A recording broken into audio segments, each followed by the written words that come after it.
दानिश, एक चीज और बताता हूँ आज आपको। हफीज यहाँ पे सामने है, मिसबा, यूनुस, सरफराज, फवाद आलम, ये जब टूर पे होते थे, अजहर अली, ये जब टूर पे होते थे ना तो वहां से फोन करते थे कि बासित भाई हम इस दिन पहुंचेंगे, ये बताए हमारा मैच कहाँ पे होगा, इस्लामाबाद या कराची या लाहौर, तो हम वहां की फ्लाइट कराए। तो ये कीननेस आजकल के प्लेयर में नहीं है। 90s के प्लेयर में जब हम खेलते थे, इंजमाम हो गया, वकार, हम यूबीएल से खेलते थे, राशिद था, तो हम डायरेक्ट उस जगह पे पहुंचते थे जहां पे मैच होता था, और वहीं पे हमें कपड़े मिल जाते थे, डिपार्टमेंट के कपड़े पहनते थे, हफीज भी वही पहनता है। तो ये मैं चीज एक अब लैक करते हैं हम लोग।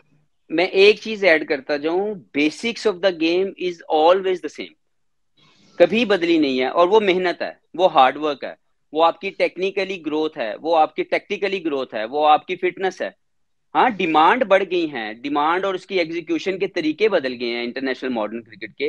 लेकिन जिसकी बेसिक्स स्ट्रांग हैं, जिसकी गेम ऑफ क्रिकेट की जो बेसिक्स हैं वो जिसकी जितनी स्ट्रांग है, जैसे बाबर आजम की मैं मिसाल देता हूँ अभी आपको, उसकी उसकी जब आप टेक्निक पे जाएंगे, वो इस वक्त पाकिस्तान का बेहतरीन सॉलिड बैट्समैन है। इसीलिए उसके परफॉर्मेंसेस करने के चांसेस बढ़ जाते हैं, इसलिए वो मोर कंसिस्टेंट है। तो हमें ये समझना चाहिए कि क्यों बाबर आजम हमारी इस मॉडर्न क्रिकेट के पिछले 5-7 सालों में क्यों सक्सेस हासिल की उसने। और उसके हमारे जितने भी सीनियर्स जो चले गए, जैसे यूनस खान चला गया, मिसबा चला गया, जब इन तमाम लोगों ने छोड़ा तो जो नए लोग आए वो कंसिस्टेंट लेवल पर परफॉर्मर क्यों नहीं है? क्योंकि उनकी पीछे वो हार्डवर्क और वो रगड़ा नहीं है जो इन लोगों ने बर्दाश्त किया। Babar is one of the very talented player जिसको अल्लाह ताला ने सब कुछ बहुत जल्दी नवाजा, अल्लाह उसको और नवाजे। लेकिन इसका आमीन। मतलब ये नहीं है कि किसी एक भी शख्स की कामयाबी को लेके मोहम्मद हफीज या कोई भी यंगस्टर ये समझे क्योंकि वो ऐसे कामयाब हो गया, हारिस रऊफ इस तरीके से आ गया तो मैं भी आ जाऊंगा। हर शख्स के नसीब डिफरेंट है, और हर शख्स की जो या कामयाबियों के रास्ते हैं उसमें मेहनत का बहुत बड़ा हाथ होता है। तो लक फेवर करती है, लेकिन आपको ये समझना चाहिए कि हम में से जैसे सचिन तेंदुलकर की, जो बासित भाई के दौर में जो एक बहुत मोस्ट टैलेंटेड प्लेयर जिसकी बात की जाती है वो सचिन तेंदुलकर है। लेकिन हर बंदा सचिन तेंदुलकर के नसीब या उस जैसा मोस्ट टैलेंटेड नहीं होता, तो आपको बहुत से रगड़े लगने पड़ते हैं। तो first class basics of the game, जितना इस पे काम किया जाएगा, जितने भी प्लेयर जो फेलियर अभी के हासिल कर रहे हैं, उनकी सबसे बड़ी वजह यह है कि उनके फर्स्ट क्लास कैरियर्स नहीं है, उनके फर्स्ट क्लास के मैचेस नहीं है, ना एज ए बॉलर ना एज ए बैट्समैन। ठीक हो गया। इसमें दानिश एक चीज ऐड करूंगा, जो हफीज ने बात करी ना, असल में हम क्या, आजकल के जो बच्चे क्या देखते हैं कि जो हफीज ने बात बोली ना, छक्के, लेकिन उन छक्कों के पीछे जो स्ट्रगलिंग होती है ना, जो मेहनत होती है, कि किस तरह मोहम्मद हफीज, सचिन तेंदुलकर, यूनुस खान, ब्रायन लारा, किस तरह उन्होंने क्रिकेट जब शुरू करी तो कितनी मेहनत करी। वो मेहनत अगर उसमें वीडियोस बना के आ जाए ना कि इस तरह मेहनत करते हैं, बाबर आजम इस तरह मेहनत करता है, तो लोगों को पता चले। लोग तो ये समझते हैं कि बाबर आजम ने, विराट कोहली ने कवर ड्राइव मारा, हम भी ऐसा मारे, उसके पीछे कितनी मेहनत है वो सामने आनी चाहिए। तो फिर पता चलेगा बच्चों को कि वो, उन्होंने अपने रोल मॉडल तो बनाए हुए हैं, लेकिन रोल मॉडल क्या है कि हम भी कवर ड्राइव मारे। कवर ड्राइव मारने के लिए कितनी मेहनत करी है लोगों ने, वो चीज सामने आनी चाहिए। वो आजकल के जो बच्चा है वो लैक कर रहा है, ये मेरा अपनी सोच है। ठीक हो गया। अच्छा, इसमें मेरा एक सवाल है, क्योंकि अक्सर कुछ बात होती है। ये तो आपने उन प्लेयर्स की बात कर दी मेहनत के हवाले से, कुछ क्रिकेटर्स ऐसे हैं जो डोमेस्टिक में रन्स भी कर रहे हैं, परफॉर्म भी कर रहे हैं, उनसे जब मुलाकात होती है तो डिप्रेस भी होते हैं। अगर ओवरऑल मैं एक जायजा लेता हूँ, अभी हाल ही में चले एक सीरीज से एग्जाम्पल ले लेते हैं कामरान गुलाम की। उसने रन्स के अंबाल लगाए, उसको साथ रखा, उसने कंकेशन में अपना मैच खेला, उसके बाद बाहर हो गया। मतलब इस लेवल पे आप फिर आप कहते हैं आप मिडिल ऑर्डर में लड़का ढूंढ रहे हैं। आप लड़का लेकर आते हैं स्क्वाड में, उसको आप खिलाते नहीं है, बाहर करके दूसरे लड़के लेकर आ जाते हैं। तो ये क्या चक्कर है? आप मुझसे सवाल किए या बासित भाई से? जी जी, आपसे हफीज है। देखें, बासित भाई ने अभी रिसेंट पास में ना पाकिस्तान के लिए डोमेस्टिक लेवल पे कोचिंग भी की है, तो आई थिंक इसका वो भी बहुत बेहतर जवाब दे सकते हैं। मुझे समझ आती है, ये 4-5 प्लेयर जिसमें कामरान गुलाम का भी जो पिछले 2 साल पहले का सीजन है वो भी अगर हम काउंट करें तो ये डोमेस्टिक लेवल के प्रूवन प्लेयर थे, जिसमें इफ्तिखार अहमद हैं, साउद शकील हैं, अभी जो 2 साल पहले कामरान गुलाम की बात ले लें तो ये मिडिल ऑर्डर के बेहतर प्लेयर साबित हुए। इसी तरह शान है, शान एज ए ओपनर खेल रहे थे, लेकिन इस वक्त शान की जगह अगर मैं जाती तौर पर अगर मैं समझूं तो शान इस वक्त आपके लिए ओपनर इसलिए नहीं खेल सकेगा कि आपके पास बहुत अच्छे ओपनर मौजूद हैं। आपकी बिल्कुल। व्हाइट बॉल क्रिकेट के अंदर आपके पास इमाम जो बहुत अच्छी परफॉर्मर है, फखर जो टॉप लेवल का परफॉर्मर है, मैच विनर है, इसी तरीके से बाबर आजम, ये 3 स्पॉट तो इकट्ठे हो गए। तो सम टाइम ऐसे सूरत हाल पैदा होती है कि आपके स्पॉट को लेके आपके सामने वाला जो परफॉर्मर है जो ऑलरेडी एग्जिस्ट कर रहा है वो ज्यादा बेहतर परफॉर्मेंस दे रहा है, तो आपको एडजस्ट करने की जरूरत होती है, अपनी अपनी अपने जो स्किल्स हैं उसको थोड़ा सा चेंज करने की जरूरत होती है कि यार मैं किसी भी रोल को प्ले करने के लिए अपने आप को तैयार करूं। या एक दूसरी सूरत क्या होती है कि जो एग्जिस्टिंग प्लेयर है अगर उसको ये लगे, क्योंकि एट सर्टेन स्टेज सिर्फ आपकी जात के गिर्द सब कुछ नहीं चलता, आपको ये सोचना है। हम सब लोग जब पाकिस्तान के लिए खेलते हैं तो हमारी सोचों का महवर उस वक्त इनिशियल स्टेज पे ही होता है कि मैंने अपनी जगह पक्की करनी है, मैंने अपनी जगह परफॉर्म करना है।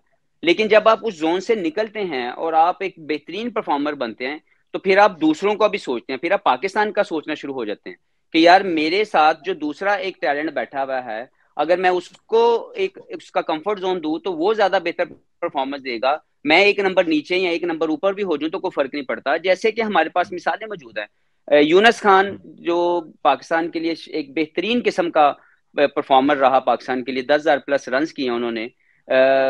उसके उन्होंने जब अजहर अली आए पाकिस्तान टीम के अंदर तो वो नंबर 3 के प्लेयर थे, तो वो नंबर 4 पे गए क्योंकि अजहर अली का कंफर्ट जोन नंबर 3 था। तो उसने भी 10,000 रन किए और अजहर ने भी 7-8 हजार रन कर दिए।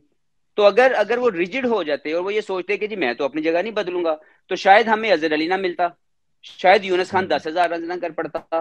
तो होता ये है कि आप अपने साथी के लिए, अपने उस पाकिस्तान के क्रिकेटर के लिए उस पोजीशन में पहुंचने के बाद जहां पे आपको अपनी जगह का डर खौफ खत्म हो जाता है, फिर आप एक लेगेसी छोड़ते हैं, आप एक ऐसा एक इन्वायरमेंट क्रिएट करते हैं जिसमें दूसरा साथी जो पाकिस्तान के किसी भी कोने का वो हो, किसी भी इलाके का हो, जब वो आता है तो आप उसके लिए अपनी जगह छोड़ते हैं और उसको एक कंफर्ट जोन देते हैं कि वो एक सेटल्ड प्रोडक्ट बने और पाकिस्तान के लिए लंबे 8 से 10 साल के लिए खेले।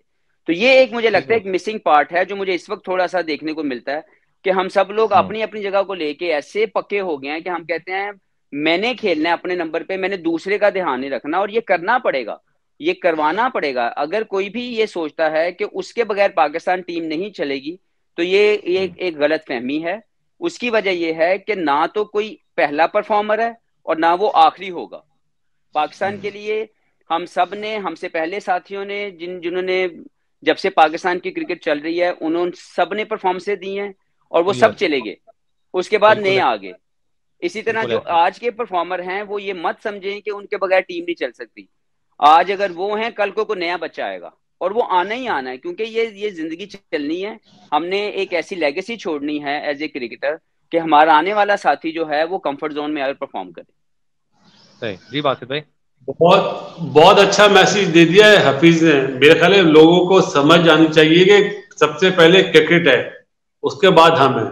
अभी जो हफीज ने यूनुस की बात करी तो इंजमाम ने भी यूनुस को जगह दी थी, इंजमाम नीचे चला गया था।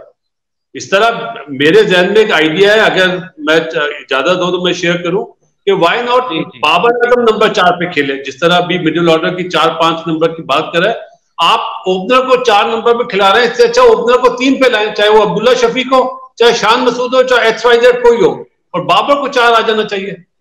ये आइडिया बुरा नहीं है हफीज का, बहुत अच्छा आइडिया है। नहीं, लेकिन मेरा आइडिया ये नहीं है कि बाबर 3 छोड़े। मुझे लगता है कि बाबर 3 वनडे क्रिकेट में नंबर 3 का बेहतरीन प्लेयर है। हाँ, मुझे ये लगता है कि अगर वो T20 में नंबर 3 पे आ जाए, ये मेरी राय है, क्योंकि बाबर आजम का जो स्ट्राइक रेट आफ्टर 6 ओवर से लेके 20वें ओवर तक है वो बाकियों से बहुत बेहतर है।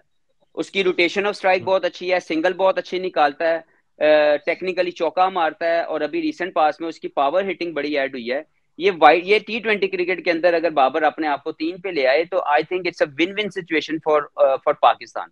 लेकिन इसका फैसला मैं और आप नहीं ले सकते, ये बाबर ने सोचना है कि क्या मैं इस जगह पे हूं कि मैं अपने दूसरे साथी को जो एज ए ओपनर अगर मौजूद है। मैं एक छोटी सी अगर मैं उस मैं मिसाल देता हूँ आपको, पहले बात पूरी कर दूं कि अगर बाबर 3 पे आता है और कोई बेहतरीन ओपनर खेल के पाकिस्तान के लिए अगले 5 साल 10 साल के लिए क्रिकेट खेल सकता है, तो ये करना चाहिए। मैं कभी अपनी मिसाल नहीं देता, लेकिन मैं एक छोटी सी चीज शेयर करता हूँ।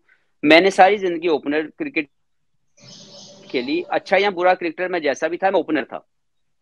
जब मैं कप्तान बना 2012 में, तो मुझे डेव वॉटमर जो हमारे कोच थे, उन दिनों में यूनुस भाई एज ए नंबर 3 बैट्समैन खेलते थे, लेकिन वो इन आउट हो रहे थे, उनके कुछ मसाइल थे।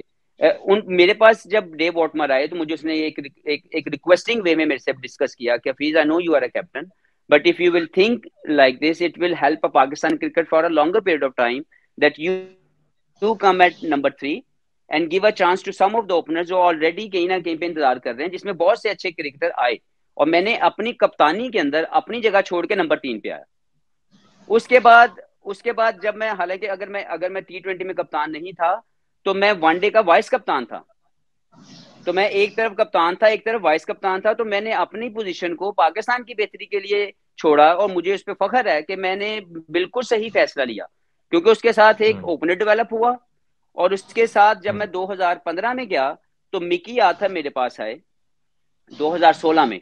मिकी आर्थर ने मुझे आके बात की कि बाबर आजम एक ऐसा प्लेयर है जो अगले 10 साल 12 साल की क्रिकेट खेल सकता है। तो आप नंबर 3 पे खेल रहे हैं, बहुत अच्छा परफॉर्म कर रहे हैं, आपकी एवरेज 40 प्लस की है, बट मैं ये समझता हूं कि पाकिस्तान क्रिकेट के लिए अगर बाबर नंबर 3 पे खेले वुड बी ग्रेट। मैंने फिर उसको एक्सेप्ट किया और मैं नंबर 3 से छोड़ के नंबर 4 पे चला गया। तो आपके जो क्रिकेटिंग जोन है उसमें ये सोच जरूर आनी चाहिए कि सेल्फ सेंटर्ड किस्म की जो पर्सनैलिटी है वो पाकिस्तान की क्रिकेट की जरूरत नहीं है। आपको ये सोचना है कि मेरे टैलेंट के साथ साथ पाकिस्तान के किसी भी कोने में अगर कोई ऐसा टैलेंट बैठा हुआ है जो मेरे सेक्रीफाइस करने से वो भी ग्रो कर सकता है, शाइन हो सकता है, और मेरी भी परफॉर्मेंसेस कंटिन्यू हो सकती हैं, तो मुझे वो डिसीजन लेना चाहिए। ठीक हो गया, ठीक है। अच्छा, अभी क्योंकि पाकिस्तान के जो मैचेस हैं ये हैं, इसके बाद वनडे पाकिस्तान के अफगानिस्तान के साथ है, फिर एशिया कप शुरू हो जाएगा। तो एशिया कप से पहले भी हमारे पास इतने मैचेस नहीं है। अगर मैं ये सिनेरियो रखूं कि यही तमाम तर चीजें रहती हैं, प्लेयर ऑलमोस्ट यही रहते हैं, तो एशिया कप में हफीज आपको क्या लग रहा है? पाकिस्तान का टॉप 4 परफॉर्म कर रहे हैं, इंडिया के सारे टॉप 4 हम देख रहे हैं परफॉर्म नहीं कर रहे हैं। एशिया कप में किसका पलड़ा भारी लग रहा है आपको, इंडिया पाकिस्तान? देखें, कहना तो बड़ा मुश्किल है। पहले तो एशिया कप होना है नहीं होना, हमें इसकी अभी तक समझ नहीं आ रही, और होने की हाँ। कौन सा वेन्यू होगा ये अभी तक समझ में नहीं आ रहा। अच्छा। पाकिस्तान की टीम दुनिया के किसी भी कोने में खेले, पाकिस्तान और इंडिया, इन दो टीमों को आप फेवरेट ही समझें, क्योंकि इन दोनों का जो फ्लेयर है क्रिकेट खेलने का, इंडिया ने प्रूव किया है अपनी क्रिकेट को इन एंड आउट खेल के, होम एंड अवे जीत के। पाकिस्तान का एक टैलेंट इतना माशाल्लाह अल्लाह ने दिया हुआ है पाकिस्तान के क्रिकेटर्स के अंदर, वो एक लुक्स ऐसी हैं कि पूरी दुनिया अट्रैक्ट होती है पाकिस्तान की क्रिकेट देखने के लिए। इनकी जो अनप्रिडिक्टेबिलिटी है, जिसके ऊपर लोग बड़ी बातें करते हैं, मैं उसका सबसे बड़ा फैन हूँ। उसकी वजह यह है कि पाकिस्तान की अनप्रिडिक्टेबल होना ही इसकी सबसे बड़ी अट्रैक्शन है, कि इसके अंदर एकदम से जो बड़ी बड़ी परफॉर्मेंसेस देने वाले सुपरस्टार छुपे हुए एकदम से सामने आते हैं। वो देखने के लिए दुनिया जो है पाकिस्तान को हमेशा देखना चाहती है, या पाकिस्तान के फैंस पूरी दुनिया के जो बने हैं वो इसी अनप्रिडिक्टेबिलिटी की वजह से बने। तो मुझे लगता है कि पाकिस्तान कहीं पे भी खेले, चाहे वो एशिया कप हो या वर्ल्ड कप हो या कोई भी बड़ा इवेंट हो, पाकिस्तान को आप कहीं पे भी जो है वो फेवरेट से नीचे नहीं कंसिडर कर सकते।